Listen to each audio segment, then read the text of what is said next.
नमस्कार दोस्तों। 13 जून की रात जो सुशांत सिंह राजपूत के जीवन की आखिरी रात थी, आखिर उस रात को हुआ क्या था? यह सबसे बड़ा सवाल है जिसका जवाब आज तक नहीं मिला। हर किसी के मन में यह सवाल उठता है और हर कोई उसका जवाब जानना चाहता है। इसके लिए बड़े आंदोलन हुए, जांच एजेंसी आई, लेकिन रिजल्ट अभी तक कुछ नहीं आया है। परंतु जो उस रात की जो घटनाक्रम है वो बहुत ही संदेह के घेरे में है।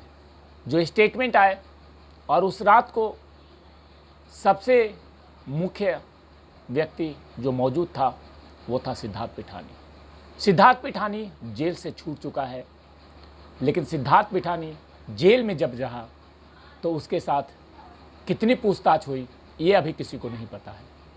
लेकिन सिद्धार्थ पिठानी का जो स्टेटमेंट है वो मैं आपको कुछ पॉइंट्स बताने वाला हूं, जो कि इस मामले के बारे में कहीं ना कहीं खुलासा भी करता है और बड़ा शक भी पैदा करता है। सिद्धार्थ पिठानी सुशांत सिंह राजपूत के काफ़ी करीबी था, क्योंकि सिद्धार्थ ने एक जगह स्वीकार किया कि जब मैं घर चला गया था तो सुशांत सिंह राजपूत ने उसे बुलाया और कहा था कि तुम मेरे साथ काम करो। इसके लिए उन्होंने 40,000 रुपये सैलरी भी उसको फिक्स किया था। सिद्धार्थ पिठानी घटना वाली रात और उस रात के पहले तक लगातार सुशांत सिंह राजपूत के बिल्डिंग में ही रहता था। उसका ये कहना है कि जब उनकी फ्रेंड रिया चक्रवर्ती घर में नहीं रहती थी तब सुशांत के सामने वाले कमरे में वो सोता था। सुबह 10:30 के आसपास सिद्धार्थ आकर के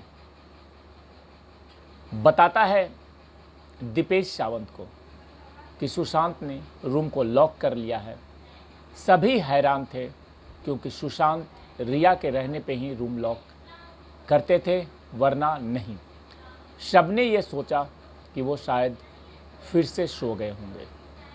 10-15 मिनट के इंतज़ार के बाद फिर से दरवाज़ा खटखटाया गया, लेकिन कोई जवाब नहीं मिला। ये सारी बातें कहना है सिद्धार्थ पिठानी का। और सिद्धार्थ पिठानी के बयान के मुताबिक उस समय उसे सुशांत सिंह राजपूत की बहन मीतू सिंह का फ़ोन आ गया और सिद्धार्थ ने उनको बताया कि सुशांत दरवाज़ा नहीं खोल रहे हैं।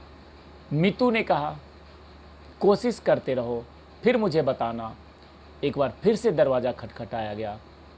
इस बार ज़ोर से खटखटाया गया था, लेकिन कोई फ़ायदा नहीं हुआ। ये सारी बातें सिद्धार्थ पिठानी ने लिखित अपने बयान में कहा है। और तब तक तकरीबन सुबह के 11:15 बज चुके थे। चारों लोग, यानी चारों वो जो घर के नौकर, घर के जो केयर टेकर, जो भी लोग थे, घर का जो काम देखते थे, ये सारे सामने वाले कमरे में थे।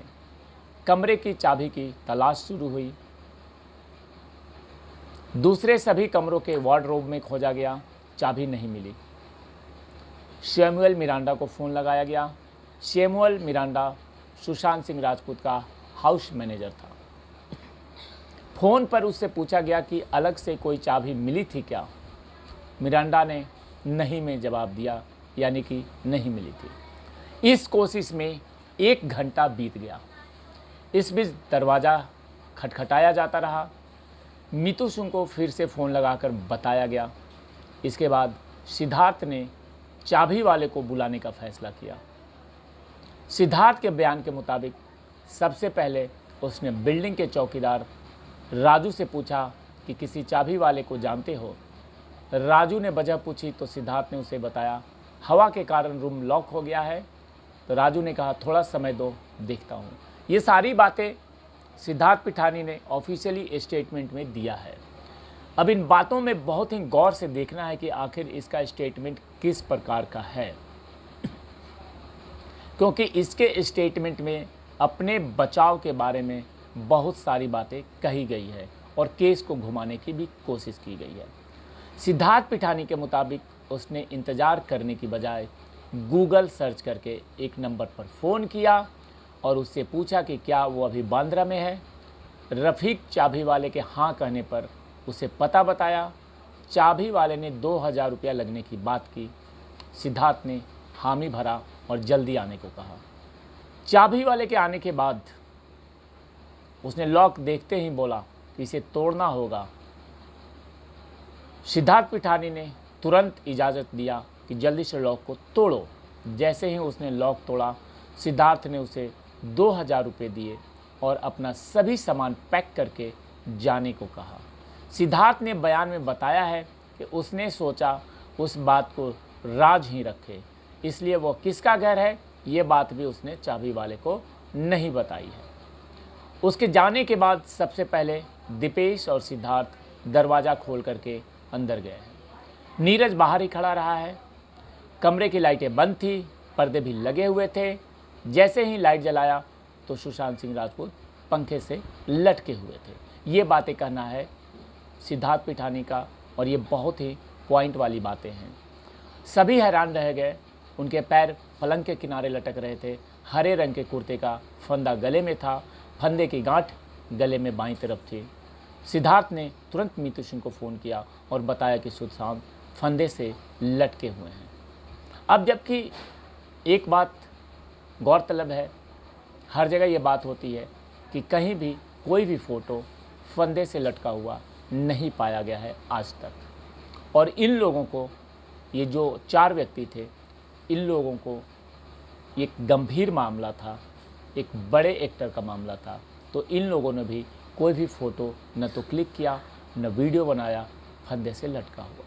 ये बहुत बड़ा शक का विषय है, क्योंकि आज तक किसी ने फंदे से लटके हुए देखा ही नहीं। कोई फ़ोटो नहीं है, कोई वीडियो नहीं है। ये सारी कहानी बना करके एक स्टेटमेंट बनाया गया है वकील के सलाह पर, जो कि सिद्धार्थ पिठानी ने स्टेटमेंट रजिस्टर्ड करवाया है।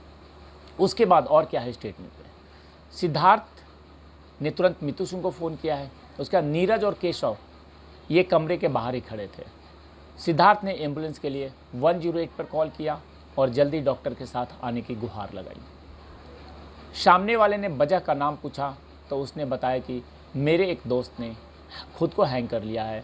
नाम बताने पर, जोर देने पर उसने सुशांत सिंह बताया। इस बीच सिद्धार्थ के फ़ोन पर बड़ी बहन का कॉल आ गया और सिद्धार्थ के मुताबिक बहन के मुंह से जब जीजा ने फांसी शब्द सुना तो उन्होंने कहा, पहले उतार कर देखो, सांस तो नहीं चल रही।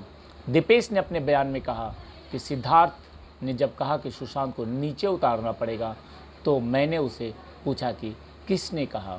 सिद्धार्थ ने बताया कि जीजा जी ने। सिद्धार्थ ने चाकू मंगवाया और बीच के कपड़े में कट मारा और सुशांत सिंह जिस पोजीशन में थे उसी पोजीशन में सुला दिया। पैर बेड के उस पार ही थे। करीब 5 मिनट बाद ही मीतू सिंह पहुंची और सुशांत को देखते ही कहा, गुलशन ये तुमने क्या कर लिया बाबू। शब्द नोट करने लायक है, क्योंकि ये सारे शब्द सिद्धार्थ पिठानी ने अपने ऑफिशियली स्टेटमेंट में कहा है।